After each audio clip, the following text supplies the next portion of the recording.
Hoje eu quero refletir com vocês sobre a vida. Não a vida como um todo, é claro, mas o aspecto dela, um aspecto muito comum a todos nós.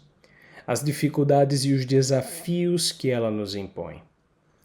Algumas pessoas tendem a se desesperar diante das dificuldades da vida ou a revoltar-se com a situação em que se encontram ou até consigo mesmas. É o trabalho que está muito estressante e você não consegue dar conta, é o dinheiro que está curto e te obriga a fazer malabarismos nas contas, é o bebê que acorda de madrugada 1, 2, 3, 5, 6, 7 vezes e não deixa você descansar de um dia cansativo. Tudo isso causa aflição e desespero em muitas pessoas.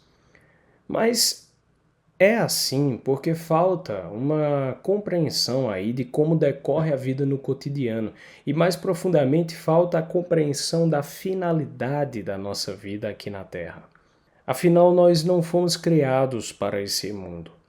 E são justamente as dificuldades e as intempéries aqui que moldam o nosso caráter e que moldam a nossa alma, nos preparando para a tranquilidade e a felicidade eterna, que só podem ser alcançadas após a vida terrena.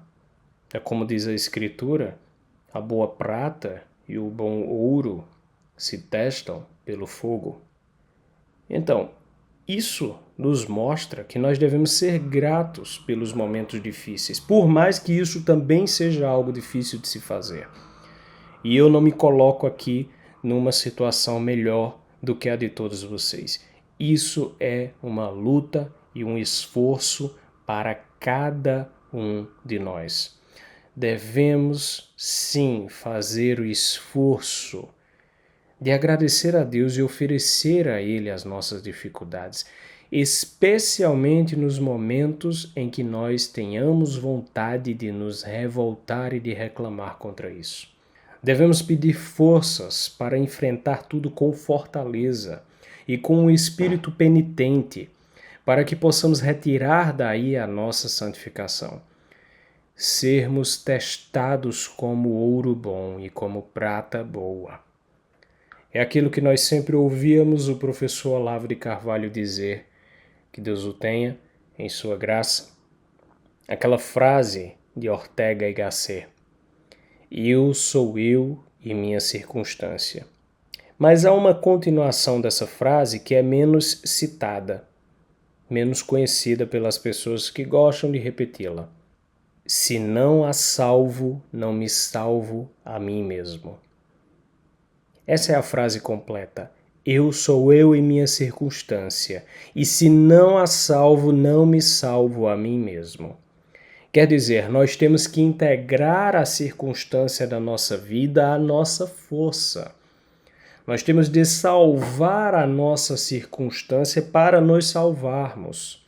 Abraçá-las, abraçar essas circunstâncias e trazê-las para dentro de nós como um combustível que nos faz mais de nós mesmos. A virtude humana consiste precisamente em gerar esse equilíbrio. Nós temos circunstâncias que nos puxam para um lado, outras que nos puxam para outro lado, tentando nos rasgar ao meio, mas a nossa atitude, onde nós vamos desenvolver virtude, é abraçar aquilo que está de um lado e aquilo que está do outro e não deixar com que sejamos rasgados ao meio. Puxar essas duas forças opostas e centralizá-las em nós mesmos. Abraçar a circunstância e integrar a nossa personalidade, a nossa alma, não deixando que elas nos destruam. Isso é o sentido da frase eu sou eu e minha circunstância, e se não a salvo, não me salvo a mim mesmo. Isso é ser. Nesse trabalho de aceitar com humildade as circunstâncias da vida. É nisso que está o desafio e a obrigação cristã de nos unir à vontade divina.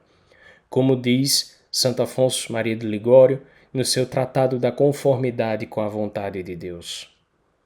Nada acontece na nossa vida que não tenha sido designado ou permitido pela divina providência. E tudo tem o propósito de nos aproximar da nossa santificação.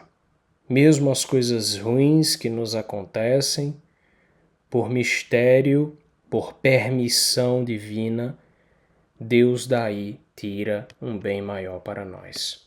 Basta que sejamos conformados com a sua providência, por mais que isso nos pareça difícil. Mas se aconteceu conosco, então é a circunstância que devemos abraçar e dela retirar o bem maior que Deus quer para nós e que Ele mesmo vai retirar. Inclusive, se você, ao contrário de tudo isso que eu falei, tem uma vida tranquila, sem nenhuma dor, nenhuma dificuldade, é melhor você se preocupar. Eu estaria até muito preocupado no seu lugar. Porque, como eu disse, a providência divina nos envia ou permite que nos aconteçam as dores e as dificuldades para preparar o nosso espírito para a paz eterna. Porque felicidade plena, felicidade completa só teremos em Deus. Então é preciso que você busque urgentemente ordenar-se para Deus, abrir mão de alguns prazeres, fazer alguns sacrifícios, fazer esforços contra a sua própria carne, contra a sua própria vontade, talvez mole, uma vontade talvez flexível demais.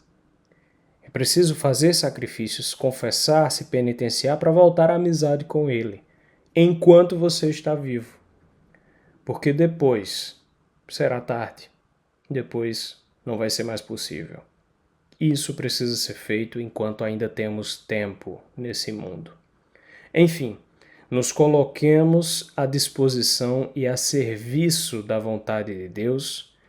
Se dela vierem dificuldades, serão combustível para a purificação do nosso espírito e para a nossa salvação. Isso é difícil? É, mas é justamente no difícil que o homem se revela maior do que ele foi até aquele momento.